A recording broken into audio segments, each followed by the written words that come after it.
Okay. So during this lecture, you will understand the need of focus beam computational models, and then I will go over concept, equations, and principle applied to focus beam propagation.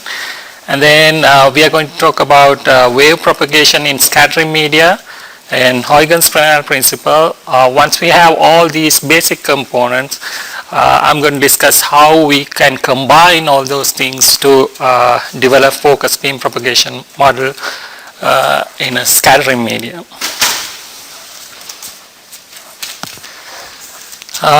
So in non-scattering medium, we'll have a plane wave incident upon a lens, and then it becomes a converging spherical wave and propagate toward the focus, and then it diverge. So we will have a high intensity focal volume, focal point at the focal volume. For non-scattering medium, we can model this one. There's analytical solution to model this one. So we can model different kind of microscopy using this analytical solution.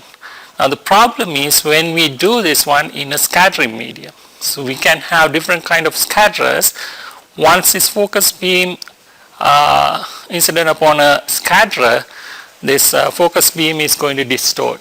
Depending on the size and shape of scatterer and density of scatterer, this distortion is going to be different.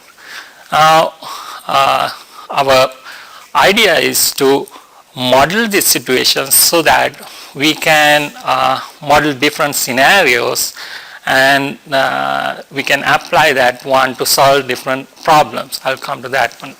What are the problems we are having? So first I want to transit from yesterday's lecture, and also the rest of the week we are going to talk about light propagation in different tissues. So I'm going to combine that one with my lecture. So first case, let's say we take this kind of a simple skin model with two-layer model, and we can use a pencil beam, and we know all the information. We know the thickness, scattering number density, refractive index, and layer thickness. Can we calculate reflectance and transmission in this case? The first one. And then the second one is collimated beam. We are going to learn collimated beams tomorrow in detail. So when we have that case, can we calculate transmission and reflectance? Yes, we can. For those two cases, we can calculate those transmission and reflectance because we have models. We can use Monte Carlo simulation, can use delta P, P1 model. Or we have different models for different cases depending on thickness. We have some limitations, but we have models for models to solve those two cases. But when we come to focus beam, we have this problem. Do we have efficient model to calculate transmission and reflectance? So that is our problem.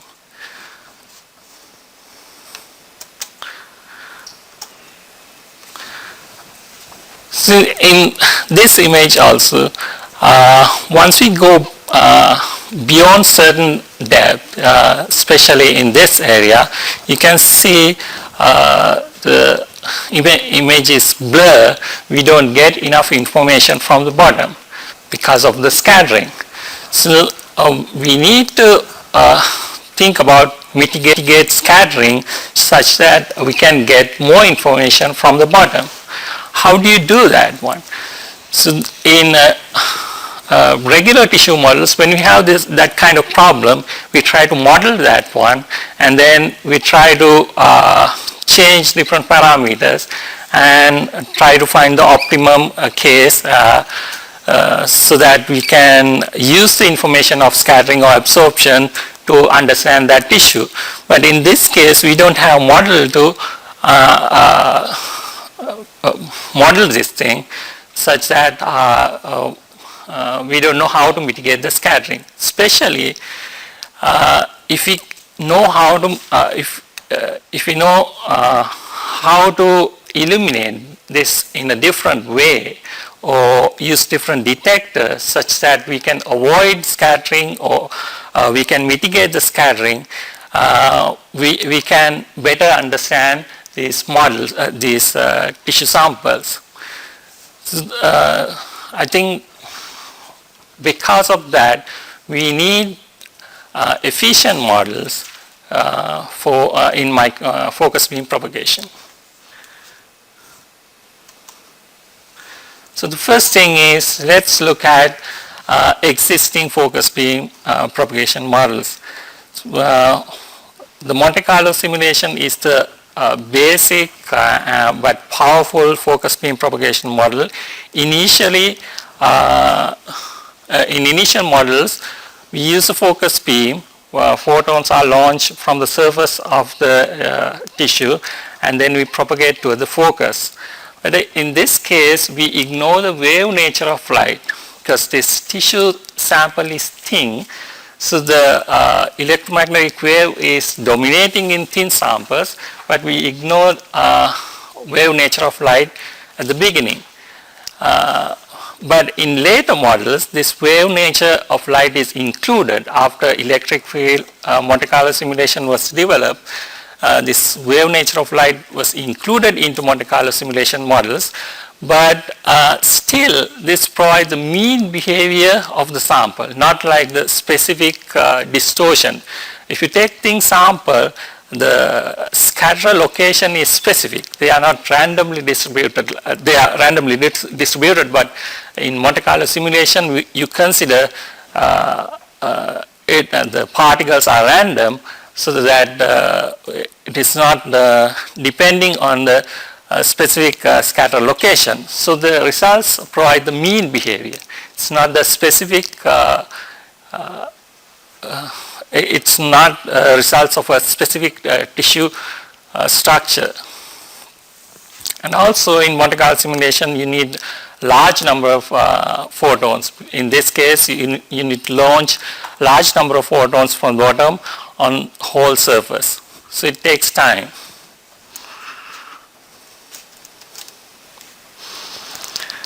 And other method is, this is the gold standard to solve electromagnetic propagation. It's called finite difference time domain solution for Maxwell's equation. So in this one, we solve Maxwell's equation rigorously in a voxelized space. So when we have a domain, we define that domain with voxels, and this the size of the voxel has to be small to get an accurate and steady solution. So normally for this type of simulations, the voxel size has to be lambda by 20 or smaller.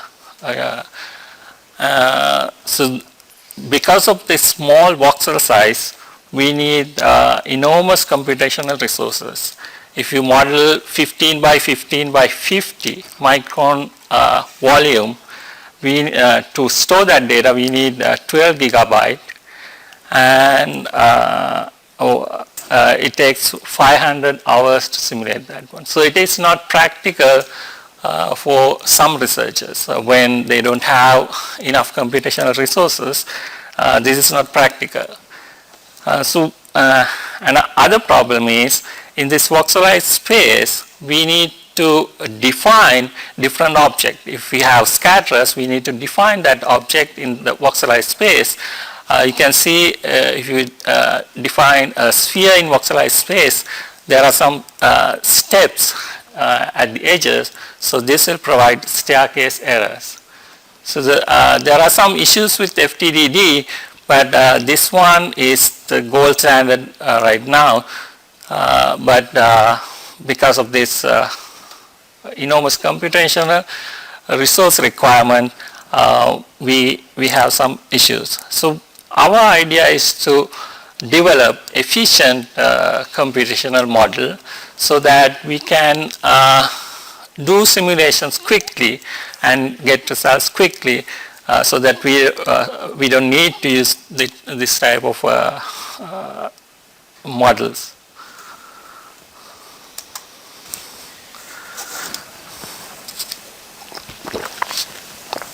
For this lecture, I decided to define this problem. This is our modeling problem.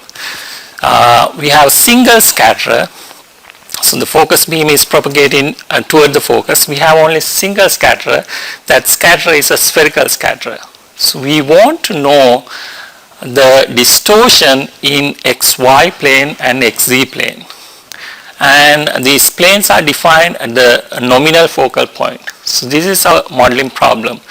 And what I'm going to do is I'm trying to solve this problem. First, since this is a spherical scatterer, we are going to look at plane waves incident on spherical scatterer, and we will understand that process, and then we will look at focus beam propagation in free space.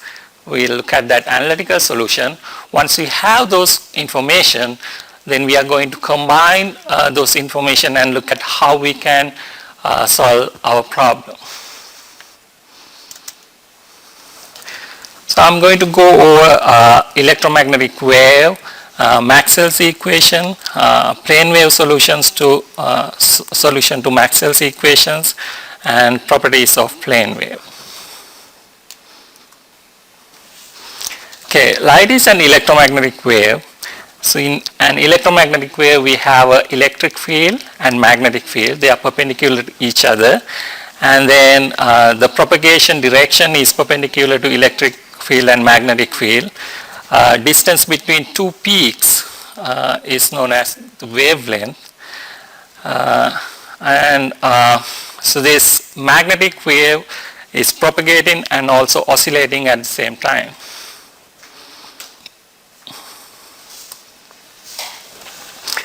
Maxwell's equation provide exact model for electromagnetic wave propagation. It is a theoretical foundation of optics, and it can model wave interference, diffraction, and polarization. So let's look at this Maxwell's equation. I think you may have come across these things before, but let's go over. In Faraday's law, it says when there's a changing magnetic field that sustains electric field. In Ampere's law, when there's a changing electric field, that will produce a magnetic field. In third law, in Gauss' law, when you get a closed surface, the charges inside that closed surface define the electric field in that, on that surface. And in fourth law, net magnetic field equals to 0. That means if you take a closed surface, the magnetic field coming in goes out. The net magnetic field on that surface is 0. So when you look at free space, okay, in the second law, in addition, that current also produces a magnetic field. So when there's no flow of current or no free charges in free space, we can simplify these equations like that, and then we can combine first equation and second equation, and we can get the wave equation. So this is the wave equation. I'm going a little bit faster because I think you have come across these things before. So when you have that wave equation, or we can come up with different solutions, and that solution will have a general form. It's a function of r minus ct, position minus ct. If you get any function with that form, that is a solution for the wave equation. Now here we are using plane wave solution. In plane wave solution, we can get a periodic function, either cos function or sine function. It has that same form, cos k z minus ct. That is the plane wave solution. So that's how we come up with the plane wave solution. And k is the wave number, and omega is the angular frequency. Now, as we are not considering time dependent wave propagation, we can ignore this omega t in next discussion. So when you take that Ez, the amplitude is E naught, the phase is Kc minus omega t. And in the electromagnetic wave we can calculate intensity. It is proportional to E naught squared. So that means even though the magnetic field is there, we can only work with electric field for intensity calculation, and we can get the same equation for magnetic field also, but here on we are going to concentrate on electric field, and because intensity is proportional to electric field squared.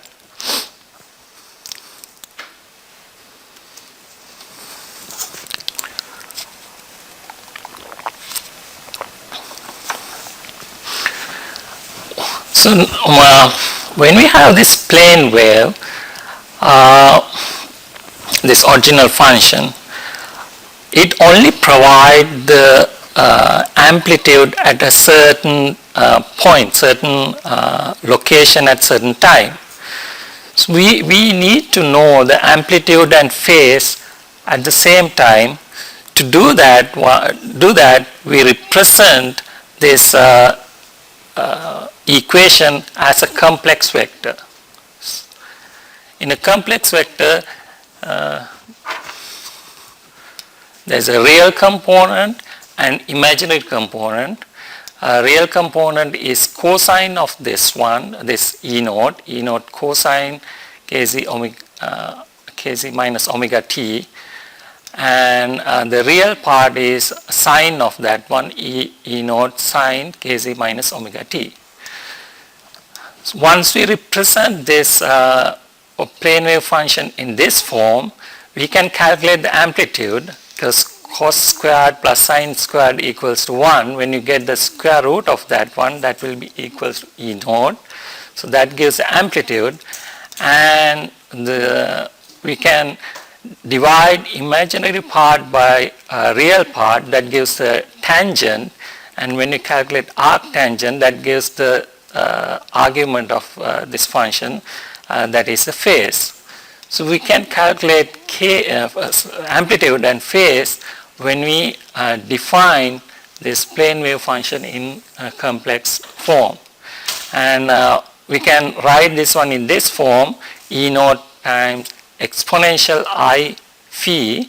This I is the I means complex value. So whenever there is a I inside exponential value, that means it's a phase. It's not like an exponential function. This function is rotating around this complex form. So this is Euler's formula, and I'm going to use this one in next part of my lecture.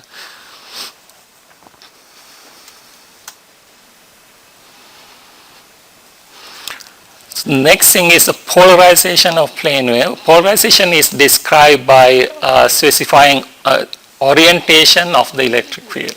So in this one, this red one is the electric field. It shows it's oriented along x direction. So this is like horizontal polarized light, and so when you take Ex, the polarization is along this direction. And we can consider different planes to define the polarization. If we define xz plane, that means this xz plane, then this electric field lies on that field. So the oscillation happens on that field. So then we can define electric field parallel to that plane, that is equal to Ex. And we can calculate that Ex. And then Ey, we can calculate the perpendicular electric field. That means whatever the plane we consider, then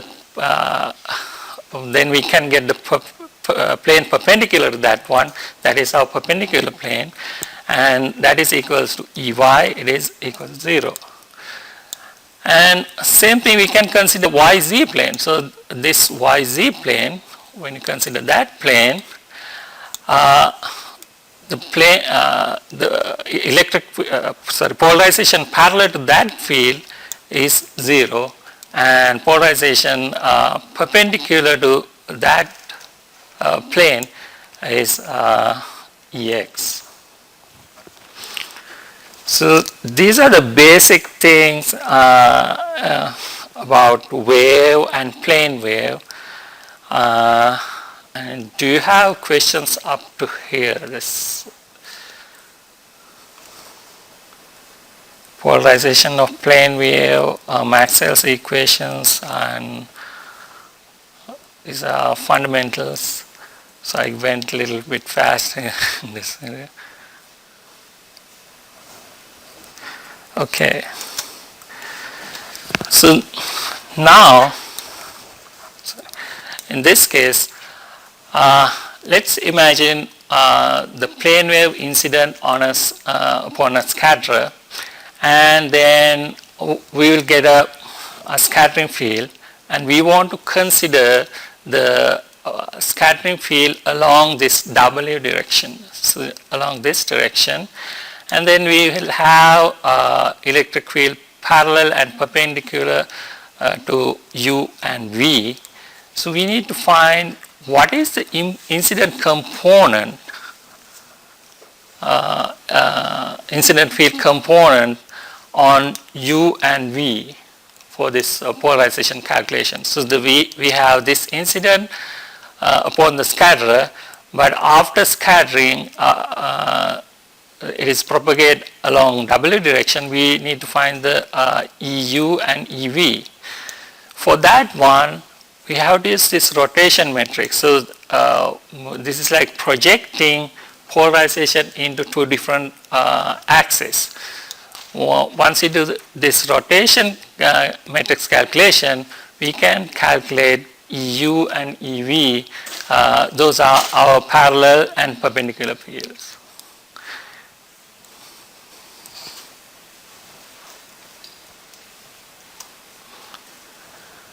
So now we have all the basic information. We are going to look at the Mie solution to Maxwell equation, commonly known as Mie theory, and also the Mie Simulator GUI you're going to use this afternoon.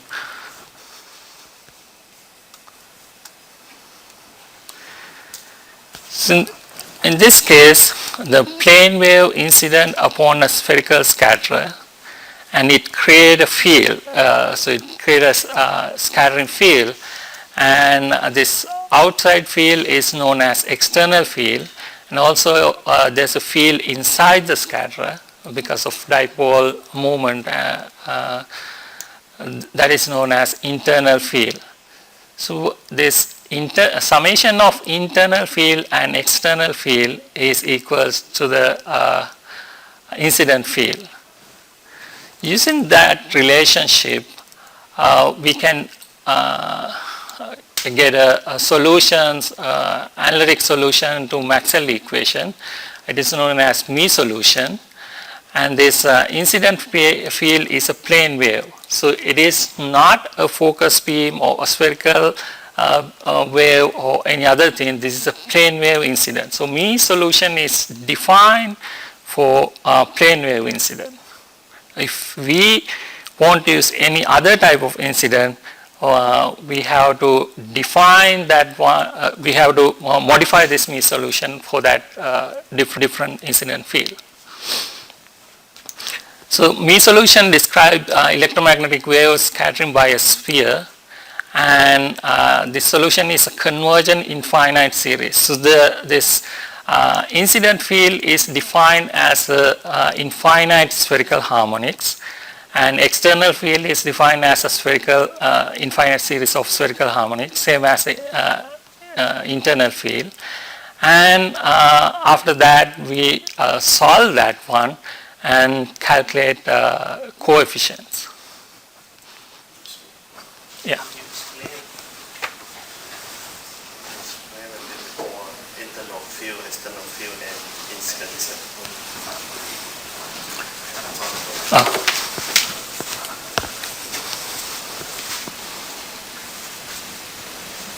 How you define the internal field, external field, and incident field? Okay, so initially we don't know external field and internal field.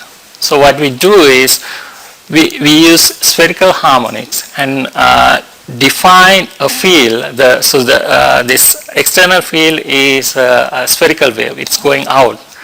Then internal field also a spherical wave starting from the center goes towards the boundary, and the external field start from the boundary and goes outside.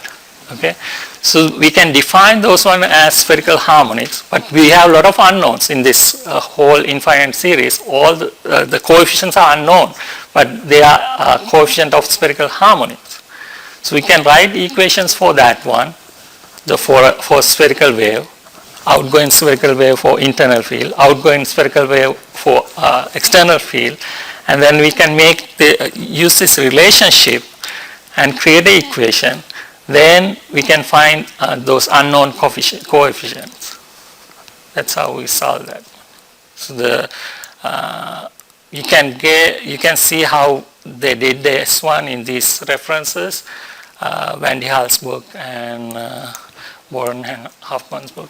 They explain how we calculate those coefficients after defining this one as spherical harmonics.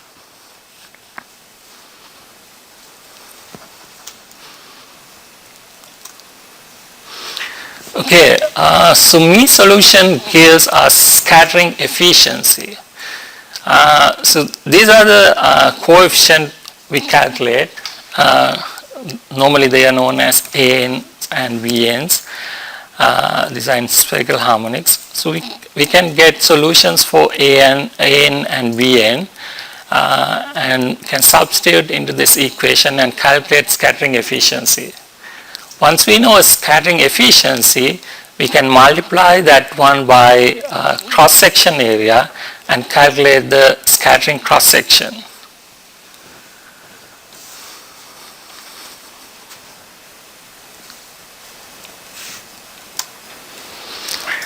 And in addition to that, Mie solution also provides scattering amplitude amplitude matrix component S1 and S2. This is the equation, and the profile is something like that, the S1 and S2 profile. Depending on the size of the scatterer, these profiles are different. So this is far field amplitude scattering matrix component. These are the ones we commonly come across, the far field one. Actually, Mie solution is not limited to far field calculation. It can calculate a field at any location, even right next to the sphere. So we can calculate the amplitude matrix component in near field and far field, but these are the commonly used component, the far field amplitude matrix component. And also we can calculate the phase function once we have S1 and S2. This is the relationship of a phase function. So Janika, I just wanted to try and make a connection with this slide and the slide I presented yesterday. Yesterday I presented a general scattering amplitude matrix, right? That goes, are you coming to that in just a bit? This one, yeah. Well, I showed the general matrix of how the incident field is multiple, the parallel and perpendicular electric field. Yeah, I'll come to that one. Multiplied by the scattering matrix gives you the scattering. So in this one, the scattering efficiency, the Wasson defined in different way yesterday. So in that one, you get the effective scattering electric field amplitude divided by incident electric field amplitude. So that's the efficiency. And then once you get that one, you need to multiply that one by scattering cross section to get the scattering cross section. Yeah. So I'm just trying to get an idea for the physical intuition on these parameters. So the scattering cross section, I think I've got, right? That's basically the reduction of power, at the point past the scatter. But I'm not sure I can wrap my mind around scattering efficiency. I mean, I guess it's just related to it, but then there's this complicated coefficient in there too. Yeah, this is how you calculate that one. So if there's no scattering, scattering efficiency is 0. So so if there's no scattering, that means scattering efficiency is 0. So when that means when you have a bigger scatterer, the scattering field is going to be stronger, so the scattering efficiency increases. So it can correlate in that way. So the size of scatter matters, and also the refractive index difference between the medium and the scatter matters. So when those differences are bigger, that's going to create a large scattering field along that direction. So the incident field is the ratio between incident field and that scattering field gives scattering efficiency. Okay, but it's a scalar value, so it Scalar represents value. the whole field, not just at spatial points past the scatter. Yeah, so this is like the whole series. So it can consider whole phase. I mean the scattering field, the total scattering field. Yeah.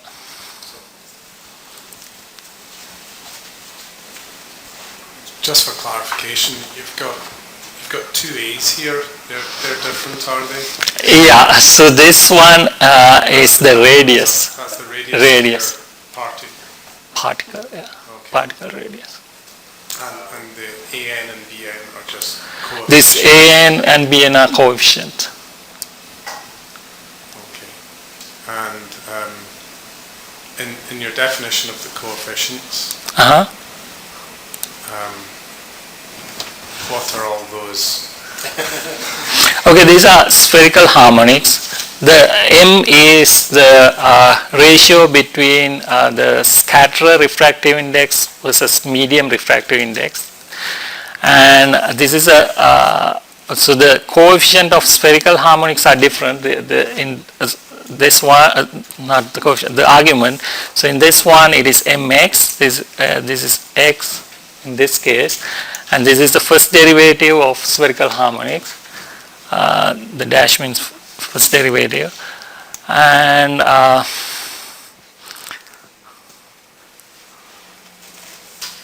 what is that? It's a Bessel function. I can't remember the exact name. It's a Riccardi-Bessel function. You can represent those spherical harmonics as The expansion of spherical harmonics. Yeah.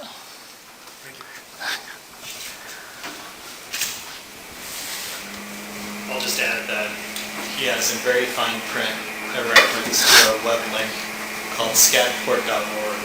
So there's wonderful software. You don't have to code any of this. It's available really to everyone. The Mie solution, although it's laborious, it's of great demand and great interest. So if you ever want to make these calculations, you can download a free piece of software. And actually, who you're going to be working with today actually does all this calculation. Yeah, you can download. You may be working in MATLAB or C or different languages, so they have codes in different languages. You can download them and then use for your work.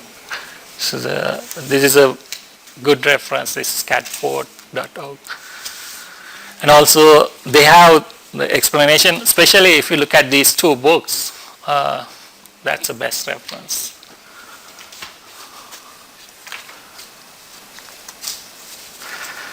Okay, so this is a Mie Simulator GUI we developed. Actually, this one was developed for this course 2 years ago, and because for Tuesday afternoon we need Mie simulation and focus beam simulation. So this is one of the software you're going to use this afternoon. This panel is for inputs, and then in this panel, using that equation, you can calculate scattering cross-section. Once you have scattering cross-section and this number density, multiplication of scattering cross-section and number density provide the scattering coefficient. And then you can remember the equation for phase function. So we can calculate the phase function and then get the cosine of that one and average that one. That provides G. Once you have mu s and G, you can calculate mu s prime. That's how this tool was organized. So you can use monodisperse and polydisperse and calculate scattering coefficient, reduce scattering coefficient, phase function, and G using this tool. And also, yesterday Vasan talked about how to get the fitting coefficient using Steve Jobs' fitting function. So in this tab you can do that. You can get a mu s prime curve and then calculate the fitting functions.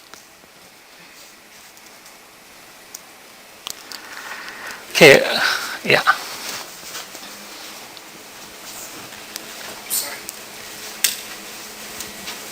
I was just wondering if you could work backwards from mu s prime and get G and mu s.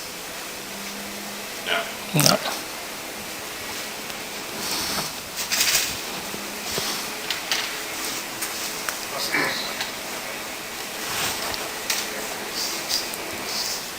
When you say number density, is that the number density of particles, I guess? Yeah, number density of particles. So in a given volume, in this one it is 1 cubic millimeter. In given volume, how many particles within that volume? That's the number density.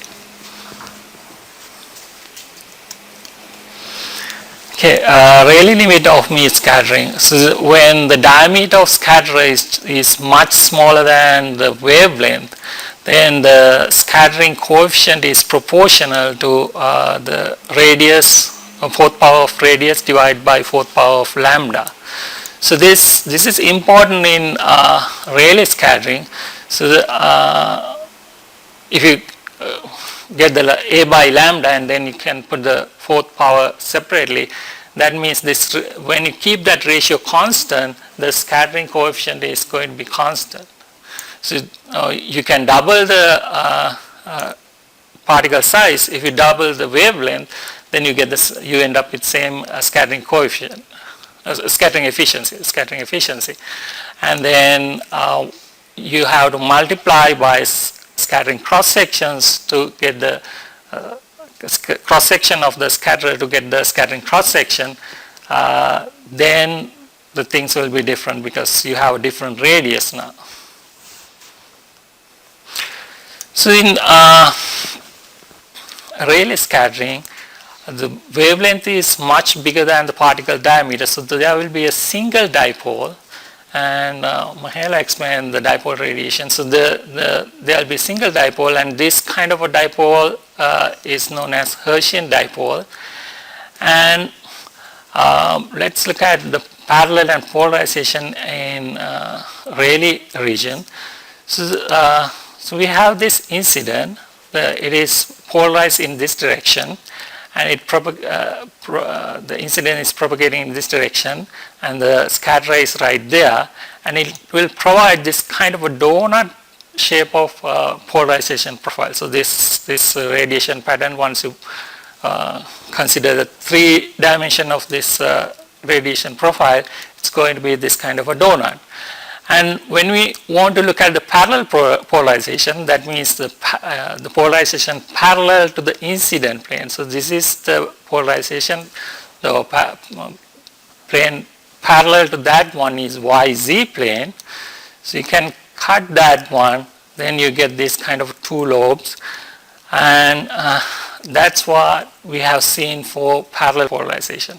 So in this one, the 0 degrees here, but in the Mie Simulator GUI, 0 degrees there, 180 degrees here. You get a 90-degree shift. And for perpendicular polarization, this is your parallel plane. YZ plane is a plane parallel to the incident polarization. The perpendicular polarization is parallel to that one, that means XZ plane. So you can cut along XZ plane, then you will end up with this kind of a circle. This is why we get different profiles for polarization. This kind of two lobes and circular profile. Yeah. I'm a little confused by the cartoon. So the electric field is oscillating in Y? Or is that the Yeah, along Y. Okay. So isn't the parallel plane XY? No, it is propagating in Z. This is the oscillation direction. So the Y is the oscillation direction, and then let me go back to this one.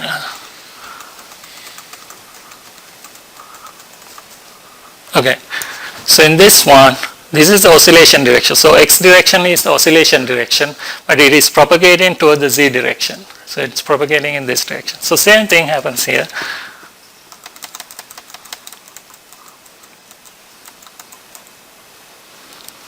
So it is oscillating along Y direction in this case.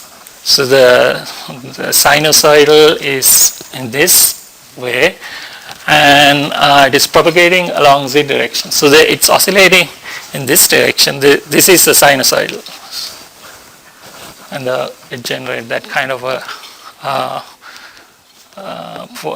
radiation. Because of this oscillation, there's a negative and positive dipole, and then dipole radiation. So Janaka, maybe I could clarify. So the electric field oscillation is in the plane of the screen.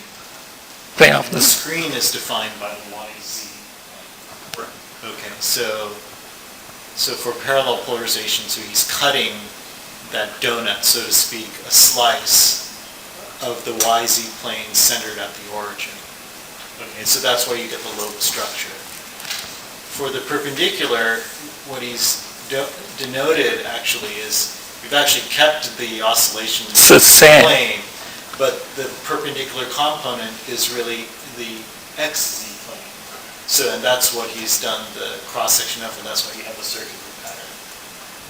He could have done something slightly different. And Yeah, I thought about that, but the incident is going to be the same, but the way we are looking at it is going to be the different. First time we are going to look at the parallel one, next time we are going to look at the plane perpendicular to that parallel plane. Okay, so now, so then what exactly is this pattern? This is the electric field after the scatter, or what? This is the scattering field actually. This is so if particle is small, its scattering pattern is going to be like this kind of a donut pattern. It's much smaller than the wavelength. But when it is getting bigger, this top part is going to be bigger. We have more forward scattering, and the bottom part is going to be smaller.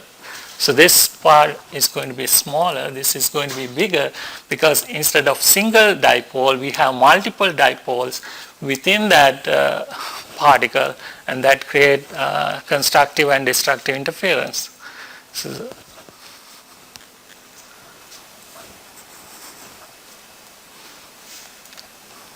any other questions?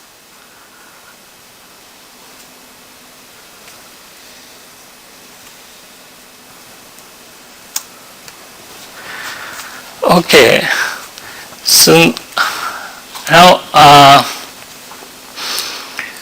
we have this X-polarized incident we can represent as this kind of a wave front, and then it incident upon this scatterer, and it generate this kind of a scattered field. Let's consider this one is a little bit bigger, so the scattering field looks like this, but if you consider the whole field, it's going to be around that particle. It's a spherical wave.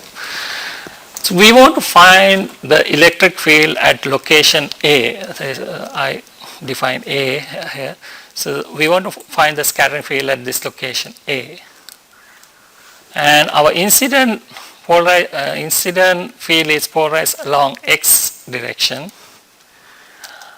And the first thing we need to do is we need to calculate what is the incident component along that plane and parallel to that plane. So this is the plane we are interested in. This is the A location. So we need to find this EI parallel and EI perpendicular, these two components. To do that one, we apply that rotation matrix and calculate E parallel and E perpendicular incident component at this point.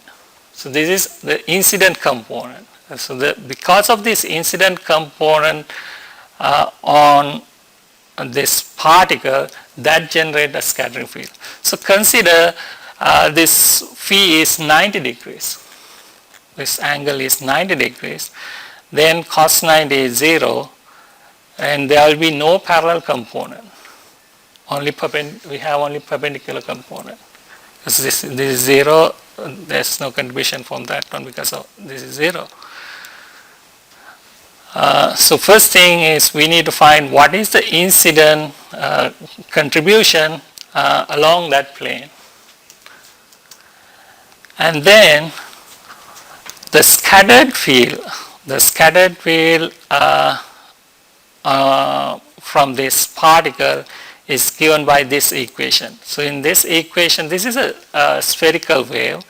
In spherical wave, we have 1 over r component. That means the intensity is decreasing with the distance. And we use kr, so it's dimensionless. And here's exponential ikr. When there's I within this exponential, that means it is a phase. So this represents the phase. This is phase change at distance r. If we start from 0 phase, after traveling r distance, this is what we get. And then we multiply by the amplitude scattering matrix component calculated from Mie theory. And then this is the incident contribution for the parallel component. Same thing for the perpendicular component. So you can see this is a spherical wave. So the 1 over kr component is there, and I'll come to different propagation, that is converging spherical wave. In that one, this kr part is on the top because the energy in convergent spherical wave, the spread energy is trying to converge into a point, so this part will be on the top. So we can calculate the scattering electric field, the parallel electric field and perpendicular electric field using this equation. So in this one, this S1 and S2 they depend on R and theta, not only theta. In far field, it's only depend on theta, but in this case, it depends on R and theta. So we can calculate electric field at near locations, and after certain distance, we can use the far field S1 for this case. Any questions up here? Okay, then, so this is for spherical component. For non-spherical scatterers, this is the complex thing. So imagine we want to model collision as cylinders or mitochondria as spheroids or different kind of shapes. Then we have to use this amplitude matrix component, and this one that depends on distance, theta and phi, because for non-spherical scatterers it is phi dependent, it is not symmetric around phi.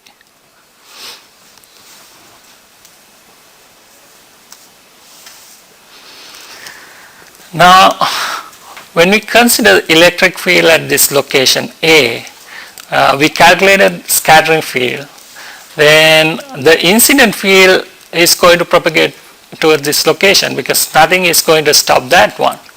So at this location we have to interfere the scattering field and incident field. So once we interfere scattering field and incident field, we will get the final electric field at this location.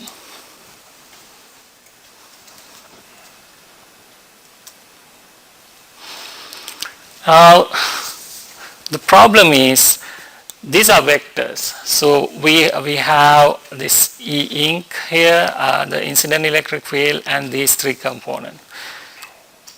These vectors are oriented in different directions. So to calculate the final vector, we need to add three vectors and find the final vector. That may be oriented in different directions. But we need some kind of a standard.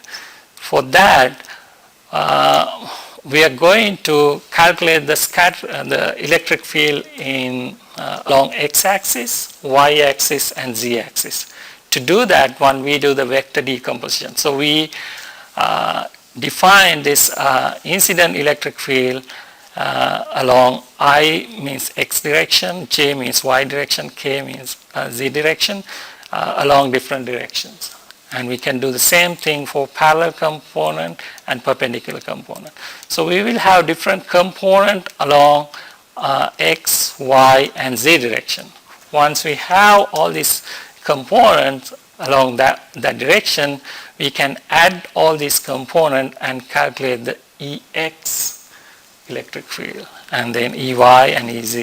This is how we get the total electric field as a different component. If you want to get the amplitude of the electric field, we get the square root of Ex squared plus Ey squared plus Ez squared. That's how we calculate the amplitude at this location. Do you have any questions about this one? So the important thing is we have a scattering field, scattered field at this location, but incident field is going to propagate to this location. So that's why I think Tom asked a question about this phase. Why phase is different when there are scatterers.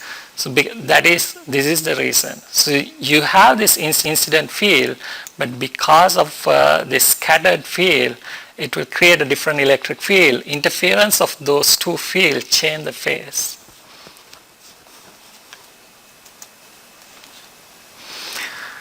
Okay, until now we check only single scatterer. What happens if we have two scatterers? So we have this scatterer here and the second scatterer at that location. So we have contributions from this one and contributions from that one. Now, in addition, because of the scattering field, this one generates another scattering field, because this scattering field is going to affect this particle, and that will generate another scattering field. So we can take this condition. So there are two scatterers. The primary scattering field at location A is because of that incident field, this will have a scattering field effect at A, and the second particle has a scattering field effect at A. That is the primary scattering. The secondary scattering is the second particle will have a scattering field effect on scatter 1, and then because of that it will generate another scattering field. So this is secondary scattering. But these are spherical waves. So you know, spherical waves are depend on 1 over r, so their energy dissipates as it propagates. So this amplitude is going to be much smaller, and because of that this scattering field effect is smaller. But when we go to the tertiary scattering, in that case the first one has a scattering field effect on this direction. Because of that there's a backward scattering, and then that will create another scattering field on the location A. This is an interesting case. So in Rayleigh limit, the scattering field intensity is going to be so small, so when you consider the backward scattering effects from the second particle, it's going to be quite small.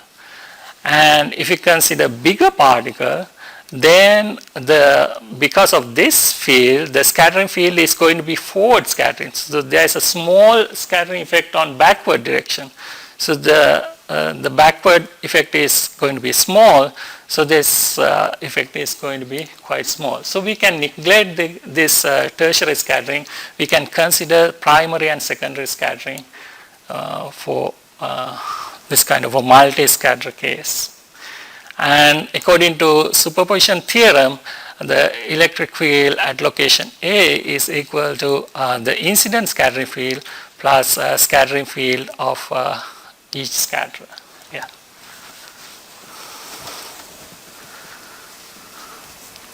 So do you then also account for the interference between all these fields? Yeah, this addition means interference actually. Okay. Yeah. Because in vectorially, the interference means vector addition.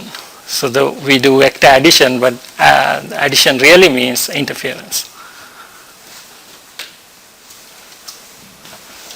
You say is secondary and tertiary scattering is small. Yeah. You can ignore, but that is applied for the low absorption material. But if no, it's applied for the high absorption material. But if low absorption material, that is not small. So in this case, we ignore absorption. So there's no absorption in this case. So we only consider scattering. But what I'm saying is, in this case, the secondary scattering has some effect, but tertiary scattering we can ignore, because if particle is quite small, scattering field is small. This is like a Rayleigh scattering. So when you consider the backward scattering on this particle, because the secondary scattering, second scattering event is this dashed line, so that effect is small on this particle. So because of that small amplitude, the scattering field generated by this particle is going to be small. And also these waves are spherical waves.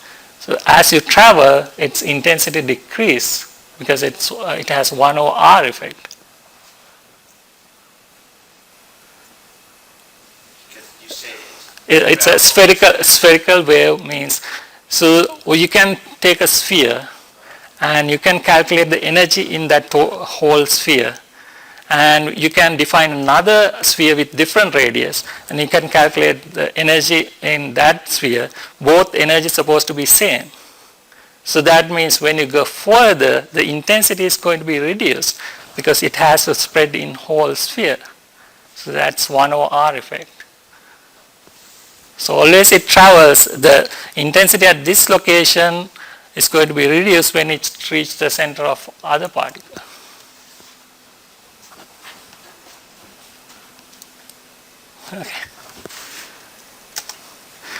Okay, so we can apply the same thing for multi-particles. So when you have multiple particles, we can consider primary scattering and secondary scattering.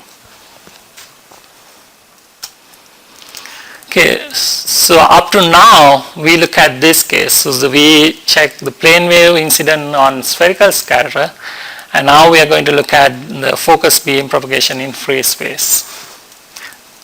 So up to now, we didn't look at the focus beam. We just look at the plane wave propagation, plane wave incident on spherical scatterers.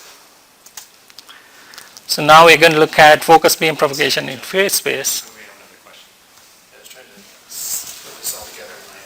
Is it equivalent to just think of every scatterer as a single point source? Each scatter kind of emits its own electric field? Yeah, yeah. But it is not constant. It's depending on the direction, its amplitude is going to be different. Yeah, yeah. One kind of kicks off the next one. Yeah.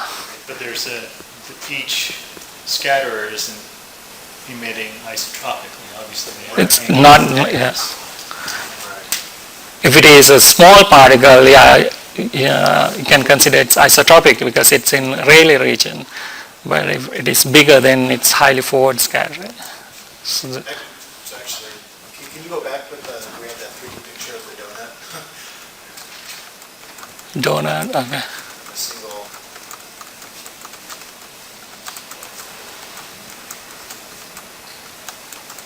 Yeah, right here.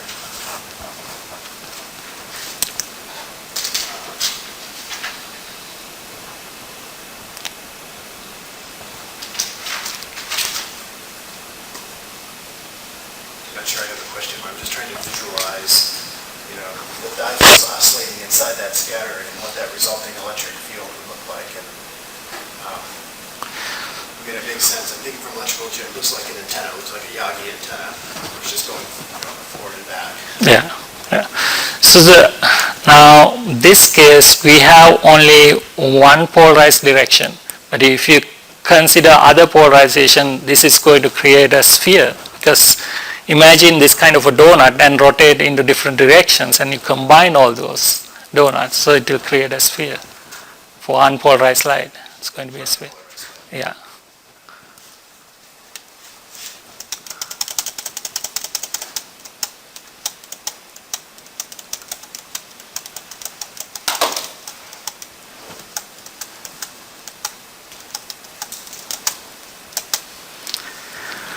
Okay, so this is a focus beam propagation, and we have plane wave incident on this lens, and we can represent this lens as a spherical cap or section of a sphere,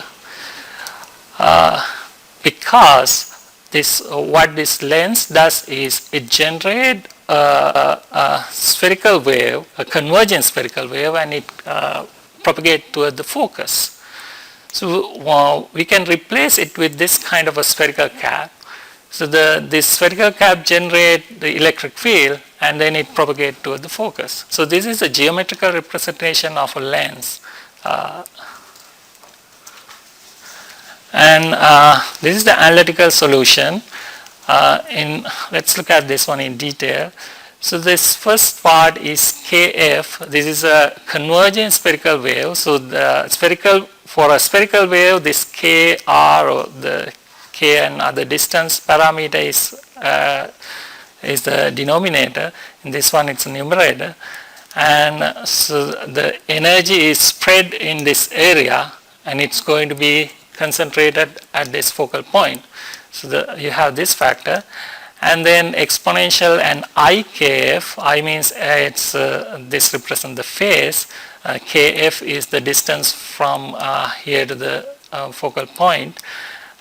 This is the phase at the focal point with respect to the lens.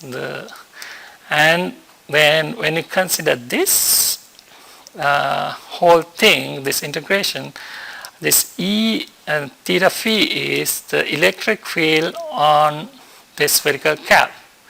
This is going to be different because of the polarization. Our incident polarization is along one direction, so we can calculate this E theta phi at different locations, and then those all locations are going to be integrated, and we are going to calculate the focal field at these locations. So this integration does that. And what this phase does is it will calculate actual phase based on its location, because this is rho z dependent. This part calculates the phase relative to the focal point, and we do the integration, and that provides the electric field at the focus. So this is the analytical solution. And this afternoon we are going to use this focus beam simulator GUI. In that one, this second column is the analytical solution. So it only provides the results from analytical simulation.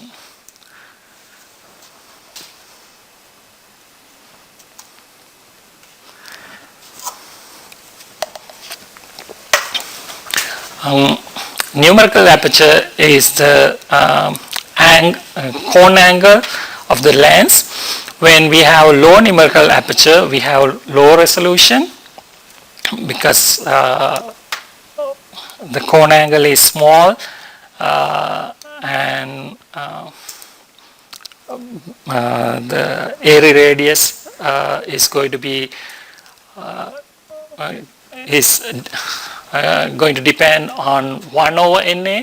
So when you have a low Na, it will provide low resolution. When it has high numerical aperture, we have high resolution images.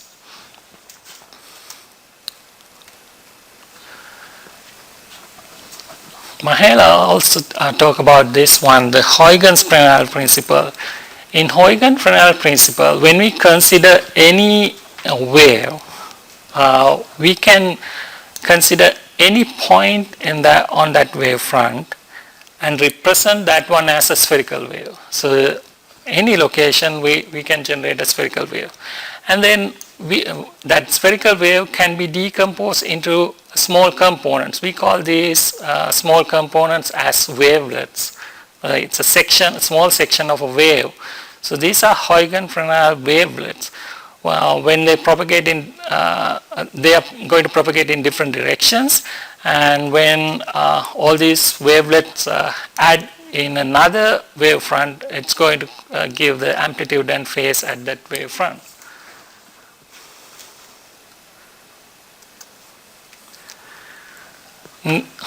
We can apply this one for focus speed. So same theory. What we do is we generate Huygens Fresnel wavelets of this wavefront and propagate toward different directions. But it doesn't need to go toward the focus because this is a spherical wave. It can go in any direction.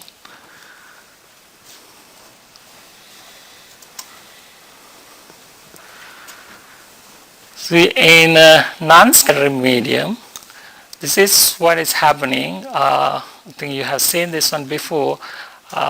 So you have this kind of Huygens Fresnel wavelets, and when they have same phase profile, they are going to provide a constructive interference at this location and provide high intensity at the center. But when they are in opposite direction, when phases are in opposite direction, the addition of those phases are going to provide a zero or minimal intensity at that location. That's how airy disk is produced. So this is for non-scattering medium. So to develop our model, we use that Huygens Fresnel principle. So we can start to start the electric field from this spherical cap and then propagate those wavelets in different direction as a Huygens Fresnel principle. This is what we did in implementing Huygens Fresnel wavelets in the non-scattering medium. What we did was we generate uniformly distributed points on the spherical cap. So we take this spherical cap and then we sample that one, and we have uniformly distributed point set on this surface. After that, we look at the detector location. We can define the detector. Okay, we want to see the intensity at certain location. We can define that position, and we can project this wavelet toward that location and calculate the electric field. So this equation shows how we did that one. I'm not going into the details, but the basic procedure is we calculate the electric field on this spherical cap and propagate toward the detector. So that's how we did in the non-scattering medium. So the first thing, we want to compare this one with analytical solution, because we know analytical solution provide correct results. So we compare our results with analytical solution, and then once we subtract those two results, it's zero, almost zero. So that's how we prove this technique for non-scattering medium. And you're going to do simulations for non-scattering medium. You're going to look at EX component, EY component, and EZ component. You can toggle around these radio buttons and find EX, EY, EZ. So this one gives the analytical solution. This calculates same thing using Huygens-Fresnel wavelets. Now, what about when we have a scatterer? So the same thing applies. So when we have a scatterer, we can project this Huygens-Fresnel wavelet and calculate the scattering field, and then we can find the scattering field on specific location of detector and continue that. And for the secondary scattering, we can find the secondary, the initial field on this second scatterer and calculate the scattering field at the detector.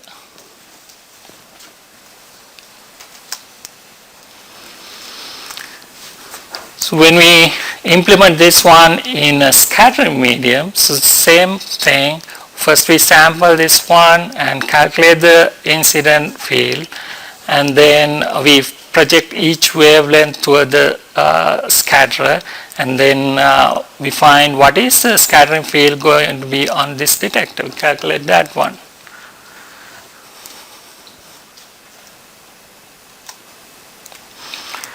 So we learned this one, plane wave incident on spherical scatterer. Then we went through focus beam propagation in free space, and then we came to this modeling problem and we solved this modeling problem.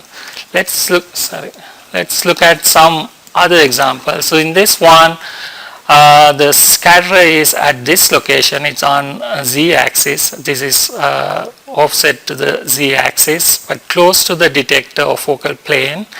Detector at the focal plane. And this one, it is like 15 microns away from the focal plane. Here we have two scatterers. So we have these four cases, and then we calculate the scattering amplitude.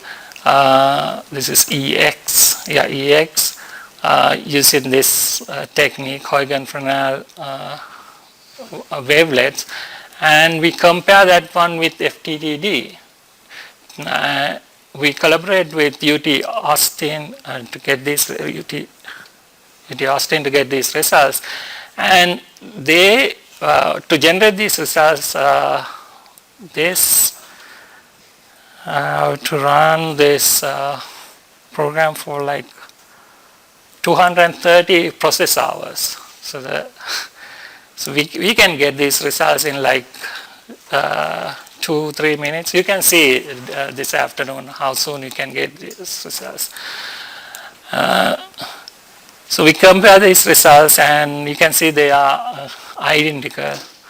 And these are for two different scatterers. This is 2.5 micron scatterer. This is for 5 micron scatterer.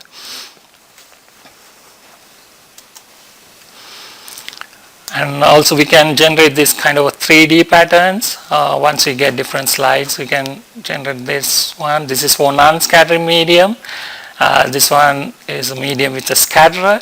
In this case, this focal volume is replaced, and also its amplitude is amplitude change. So one of the exercises is to calculate this amplitude change and the displacement.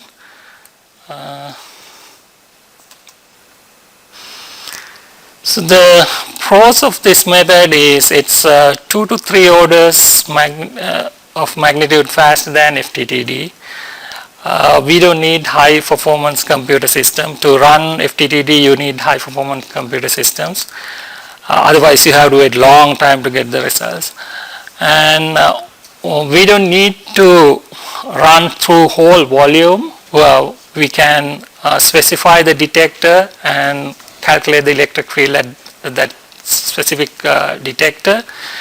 And also, instead of sampling with high resolution, that spherical cap we can sample with high resolution, instead of that we can do a low resolution sampling. That means fewer number of spots, and get a quick snapshot of electric field because it will reduce the time. And, cons are for thick samples. So this one is 1 or 2 particles, but we may need to model this one for thick samples. When we consider thick sample, we have to calculate electric field from each particle. We may have like 10,000 or 20,000 scatterers in that thick sample. So that case, we may not see a huge speed gain, but we are thinking about different approach. We are thinking about linear addition of different layers. So instead of taking whole thickness at one time, we are thinking of calculating different layers, the field from different layers, and interfere those results.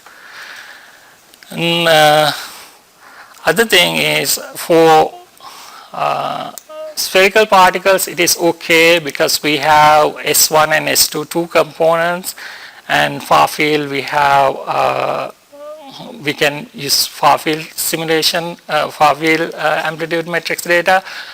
But once we consider about different kind of shapes for spheroids or cylinders, we have different matrix for different set of particles. So it's going to be a huge.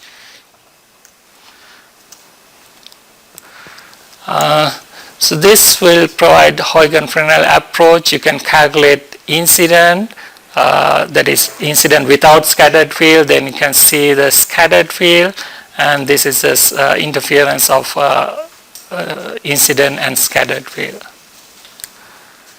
So that's all.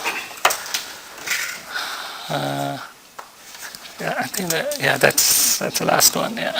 So this is what you are going to do this afternoon. So here you can see this is the detector resolution. That's where I say you can do high resolution sampling of that spherical cap or low resolution sampling. If you increase that detector resolution, then it will take long time to do the simulation.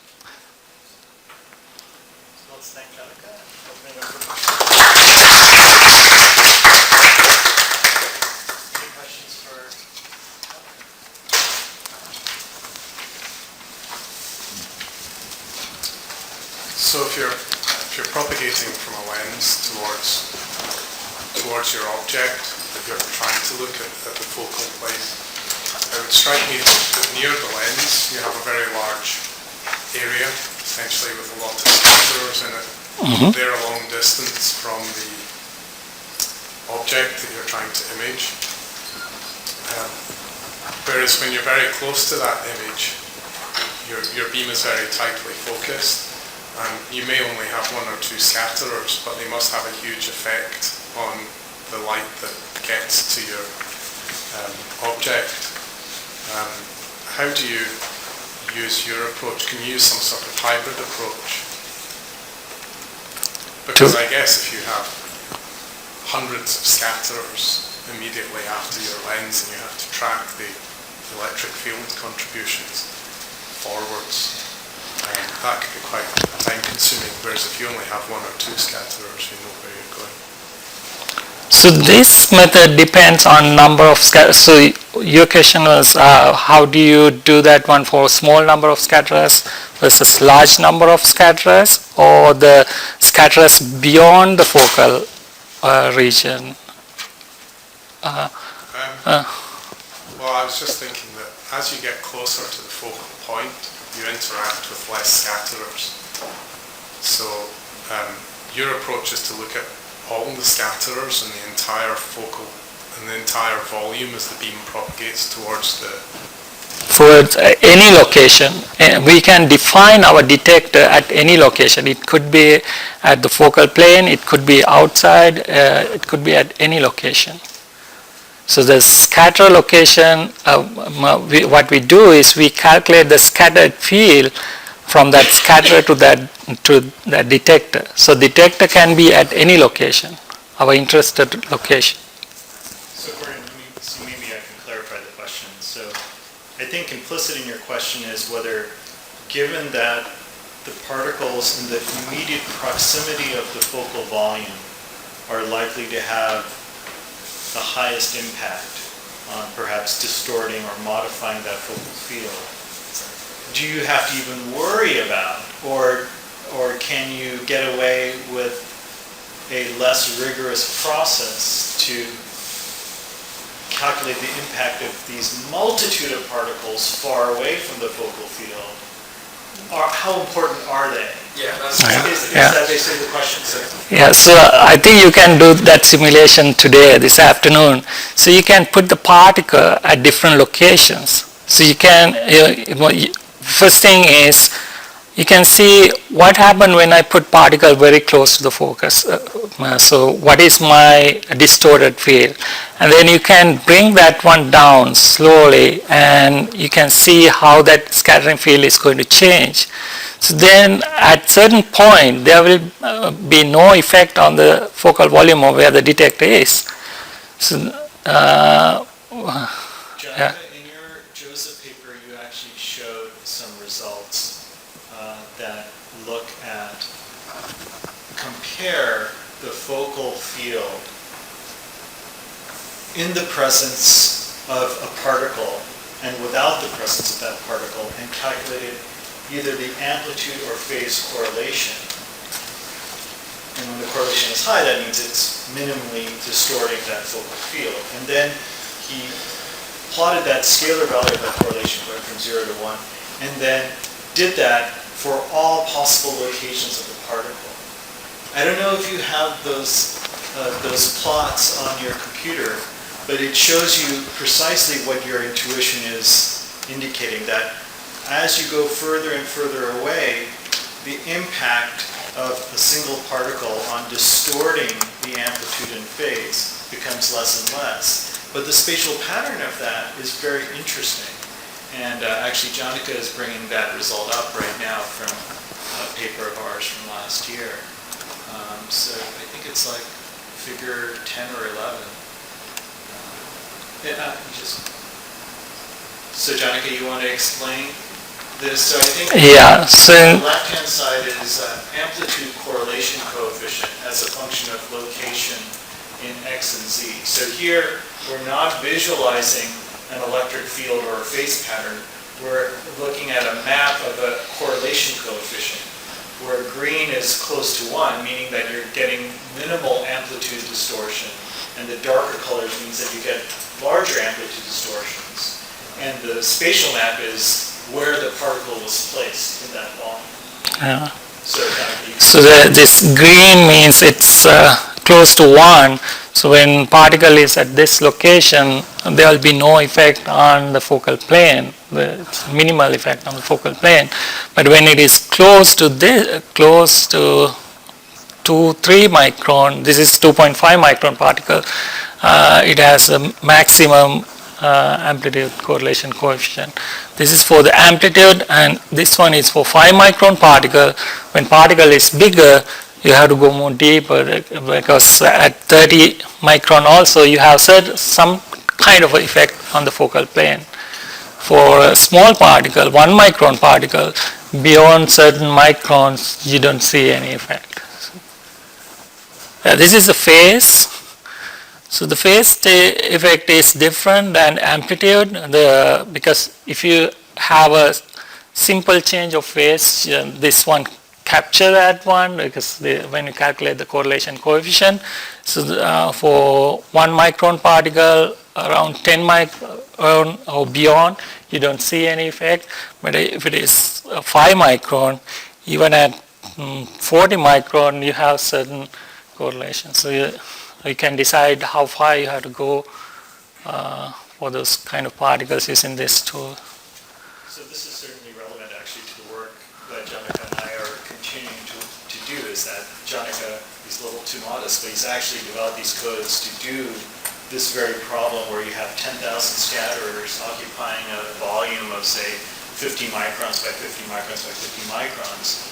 And these simulations do take a couple days to run, still faster than finite difference time domain, but ultimately, if we want to try and model a real tissue volume, the question is that can we do something more efficient? Can we actually say, if you have 100 micron thick tissue, can you model, say, the 100 micron to minus 100 to minus 50 using, say, a Monte Carlo, and then do some sort of handshake between the Monte Carlo output and this finite difference time domain, and then do only the rigorous simulation close up. And that's proving to be a little challenging, actually, because Monte Carlo, so there are a couple things that are really important, is that the scattering amplitude matrix that he showed, one thing that he mentioned but he didn't emphasize is that the phase function is, meaning the angular distribution of the scattered field, is not only variation with angle, but it's variation with distance, because there's a near field and then there's a far field. And this finite difference time domain, or this method, accommodates for that. Monte Carlo doesn't. Monte Carlo always assumes far field scattering. And so there are subtle changes in phase and amplitude inaccuracies when you do a handshake between Monte Carlo and finite difference and a rigorous electric field simulation. And if you have an error in phase, that phase is going to propagate all the way through the focal line, and that's going to give you an inaccurate result. So, taking care of your amplitude and phase is really critical, because what gives rise to these patterns is the interference. And if you have errors in phase, it's going to bite you at the end. Hopefully that clarifies things.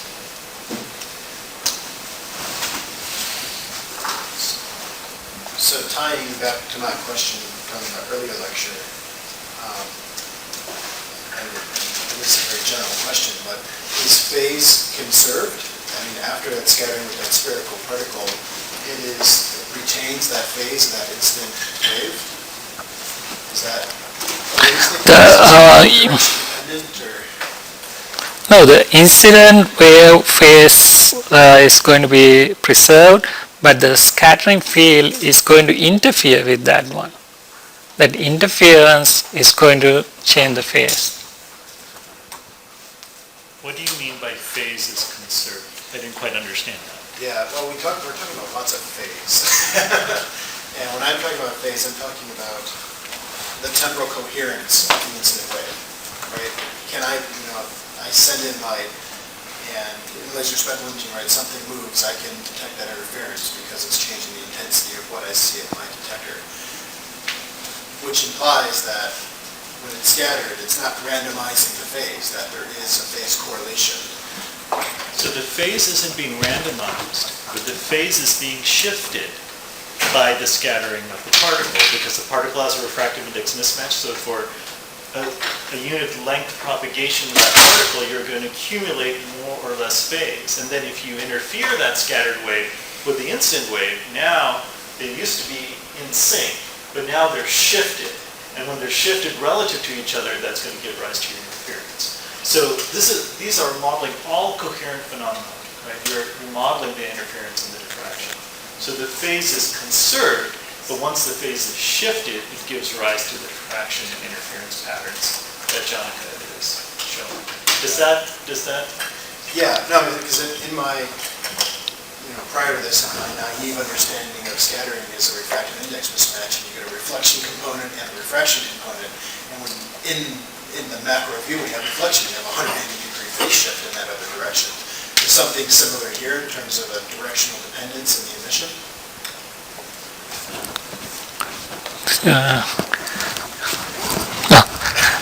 So the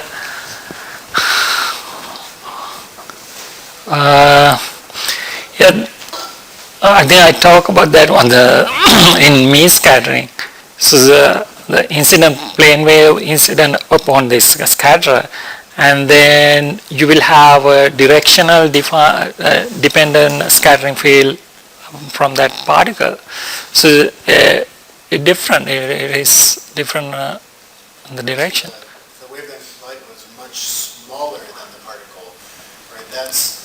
That's just the case, the macro case rate of light impinging on the refractive index boundary, right? So that in that limit, it should just turn into that, right? Where something that's scattered back, or we would call just reflection at an interface, should be 180 degrees on phase if it's a higher So imagine, this is like your particle, and so you have a big particle and you have a small wavelength. So this one is vibrating. There are multiple wavelengths of vibrating, multiple waves are vibrating inside this particle.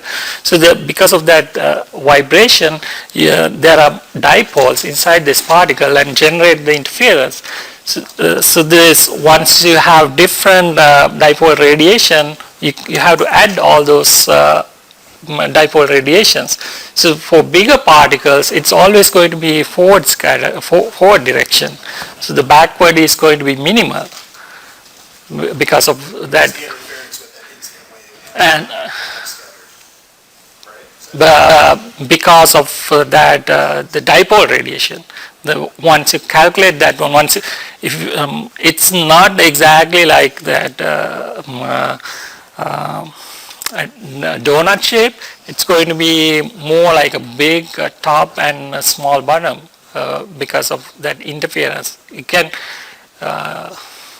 It's hard to explain this. Well, I think the plane wave case is most analogous in some sense to the Rayleigh limit of Mie scattering, in the sense that when you have a plane wave of EM light impinging on a planar surface, all of the dipoles on that surface are kind of vibrating in synchrony with each other because you have no lateral extent. And so, but what Janika is trying to say is that when you have a particle with a size comparable to the wavelength or larger than the wavelength, there's no synchrony in the dipoles that are oscillating. And therefore, they're all phase shifted relative to each other, and you have this very complicated pattern. And when he talks about the scattering amplitude matrix, remember it's a complex function, right?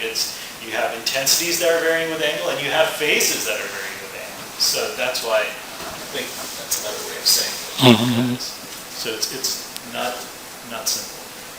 So I guess it then kind of blows my mind. So in reality, we don't have spherical particles. We've got particles that are all kinds of different shape. I mean, maybe even random shapes, right? So in a coherent interference-based technique like diffuse correlation spectroscopy or laser speckle imaging, it kind of amazes me that we still see some sort of coherence or autocorrelation between what we send in and what we get out after all those scattering events occur. I don't know, should I not be surprised by that, or?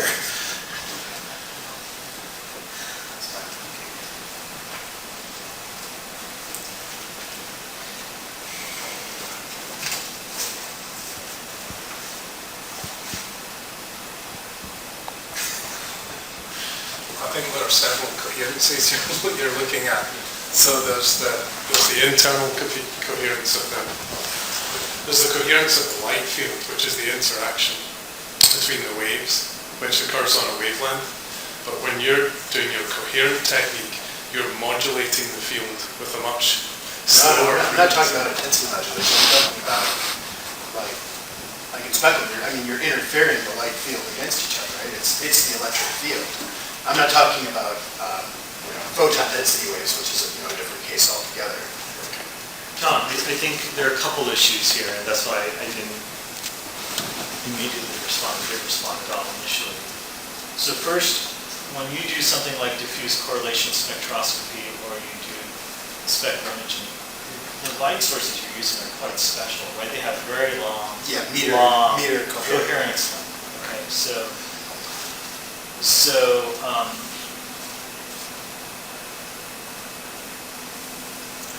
and then you are essentially looking at the autocorrelation function, right, of the phase coming back. So that, I believe, is telling you what is the multiplicity of path lengths of the light coming back. Yeah. So, assuming there's not a break in the phase. Right. What I'm hearing is there's not a break in the phase. It's always determined. It's always related to. right. So, Professor Spanier yesterday mentioned about these three regimes, this kind of ballistic propagation regime, this transport regime, and this diffuse regime. So ultimately, I guess you're still in this kind of transport regime where some phase correlations are preserved, but they're not completely wiped out. Although I don't have a full answer to your question, because clearly if DCX works at very large depths. Right. So I don't quite know how to answer that question. It's a good question. Gordon, do you have any thoughts? Any other questions in a different theme? So a couple things. The program today is going to be slightly different than yesterday. We're going to go over and have lunch. And then at 1:30, Mihaela Balu will be giving you a tour and demonstration of a couple different systems that they've developed to do big tissue imaging. One is a laboratory system, and one is a system that they use to take measurements on patients. And it's actually one of the few systems in the world that actually are able to do. It's a portable system that's able to take big tissue microscopy measurements which will actually give you a demonstration. And then that'll take us to about 2:15, 2:30, and then you'll have a number of laboratory experiences with some software that John has designed, both to look at the effects of single scatters, the